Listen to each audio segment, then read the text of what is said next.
Assalamualaikum warahmatullahi wabarakatuh.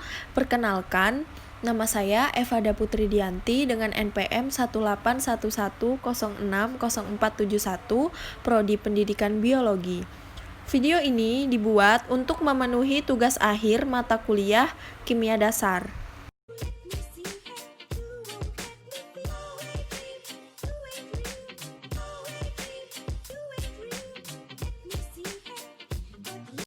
Materi yang saya sampaikan yaitu tentang stokiometri dasar dan stokiometri larutan. Stokiometri yaitu dasar perhitungan kimia yang menyatakan reaksi kuantitatif, rumus kimia, dan persamaan kimia. Berikut ini materi yang perlu kamu ketahui untuk memahaminya, mulai dari konsep mol dan massa molar, dasar stokiometri larutan, penulisan dan penyetaraan reaksinya, disertai contoh soal dan pembahasannya.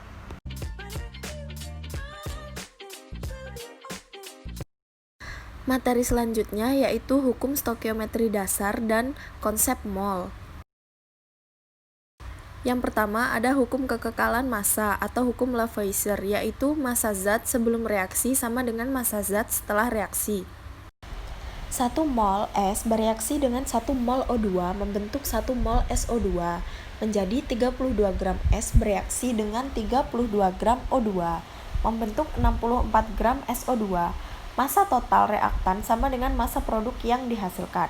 H2 ditambah setengah O2 menghasilkan H2O. Yang kedua, ada hukum perbandingan tetap atau hukum Proust, yaitu perbandingan massa unsur-unsur pembentuk senyawa selalu tetap sekalipun dibuat dengan cara yang berbeda. Yang ketiga, ada hukum perbandingan volume. Pada suhu dan tekanan yang sama, perbandingan volume gas bereaksi dengan volume gas hasil reaksi merupakan bilangan bulat dan sederhana. Yang keempat ada hukum Avogadro, yaitu pada suhu dan tekanan yang sama, gas-gas yang volumenya sama mengandung jumlah mol yang sama. Lalu ada pengertian mol. Mol merupakan jumlah tertentu untuk menyatakan banyaknya suatu zat yang berukuran mikroskopis. Untuk menyederhanakan partikel yang sangat kecil digunakan konsep mol. Konsep mol ini menggunakan satuan jumlah zat yang sama halnya dengan penyederhanaan jumlah suatu barang. Materi selanjutnya yaitu stokiometri larutan. Stokiometri larutan yaitu perhitungan kimia untuk reaksi yang berlangsung dalam larutan. Kemolaran zat dalam larutan menyatakan jumlah mol dalam larutan. Nah, larutan itu sendiri yaitu campuran homogen dari jenis-jenis zat yang saling larut. Dan masing-masing komponen zat tidak lagi dapat disamakan dengan melihat bentuknya. Larutan yang diketahui semua orang dapat dicontohkan seperti misalnya garam udara, gula udara, kopi udara, teh udara, dan lain sebagainya. Selanjutnya, pelarut adalah komponen utama yang terkandung dalam jumlah besar, sedangkan komponen sekunder adalah zat terlarut. Selanjutnya, ada materi membuat larutan dari zat padat. Yang pertama yaitu menentukan massa NaCl yang akan ditimbang. Lalu, meletakkan NaCl di atas kaca arloji lalu timbang dengan neraca sesuai massa NaCl yang telah ditentukan. Lalu, menuangkan NaCl yang telah ditimbang ke dalam gelas beker. Lalu kita larutkan dengan air 100 ml. Selanjutnya, aduk NaCl sampai larut, lalu kita tuangkan ke dalam labu ukur dengan bantuan corong. Selanjutnya, tuangkan kembali 150 ml air pada larutan NaCl. Terakhir, tutup labu ukur dan kocok 2 kali, bagian tutup berada di atas, lalu balik menjadi di bawah, dan balik lagi sehingga tutup berada di atas lagi.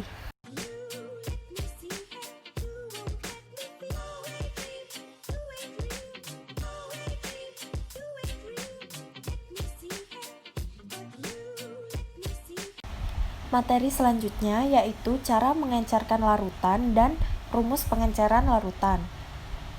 Berikut ini step-step cara mengencerkan larutan. Yang pertama yaitu siapkan alat-alat yang digunakan. Biasanya menggunakan labu ukur, pipet ukur, gelas ukur, karet penghisap. Yang kedua, siapkan bahan yang akan diencerkan. Misal, pada contoh kali ini kita akan mengencerkan larutan HCl atau asam klorida sebanyak 36,5%. Lalu, tentukan berapa konsentrasi yang akan dibuat beserta volume yang diinginkan. Selanjutnya, hitung volume yang dibutuhkan dengan menggunakan rumus pengenceran. Setelah volumenya didapatkan, ambil larutan HCl sebanyak 36,5% tadi dengan pipet ukur dengan volume sesuai dengan hasil perhitungan. Selanjutnya, masukkan larutan tersebut ke dalam labu ukur. Lalu tambahkan aquades atau air, suling hingga tanda batas. Selanjutnya, kocok hingga rata. Selanjutnya, ada rumus pengenceran yaitu sebagai berikut. Rumusnya yaitu M1 dikali V1 sama dengan M2 dikali V2. M1 yaitu konsentrasi awal, M2 yaitu konsentrasi yang ingin dibuat, V1 yaitu volume yang diperlukan, V2 yaitu volume yang akan dibuat. Langsung saja masukkan angka tersebut ke dalam rumus di atas, yaitu M1 dikali V1 sama dengan M2 dikali V2. 36,5 dikali V1 sama dengan 10 kali 500 ml. V1 didapatkan 5000 per 36,5. V1 menjadi 136,99 mili dibulatkan menjadi 137 mili.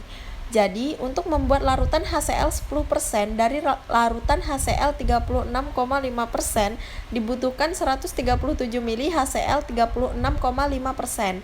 Setelah volume ditemukan, lanjut ke step 5-8. Contoh kedua, jika konsentrasi dalam satuan molaritas. Jika contoh di atas adalah dalam satuan persen, maka bagaimana jika yang dinyatakan dalam satuan molar? Maka teman-teman perlu mengkonversi satuan persen ke molar terlebih dahulu. Berikut contohnya. Larutan HCl yang ingin dibuat adalah 10 molar dengan volume 1 liter. Maka kita konversi dulu persentase dari larutan asalnya yaitu HCl 36,5%.